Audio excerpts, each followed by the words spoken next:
আমি এত বছর হাদিস পড়াই, আমিও তো মুস্তাজাবুদ দাওয়া না, আর তুমি রুটি বেচো বাজারে, তুমি মুস্তাজাবুদ দাওয়া, তুমি দোয়া করলে সব কবুল হয়ে যায়।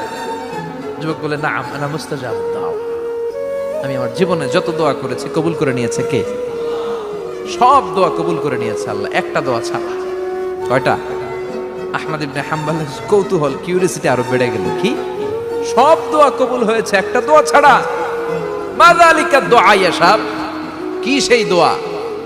যুবক এবার বলতে শুরু করলো, আমার জীবনে যে দোয়াটা আল্লাহ কবুল করে নাই সেটা হচ্ছে আমি আল্লাহর কাছে অনেক চেয়েছি, অনেক দোয়া করেছি যে আল্লাহ, শুনেছি এই জামানার সবচেয়ে বড় মুহাদ্দিস, তার নাম নাকি ইমাম আহমদ ইবনে হাম্বল।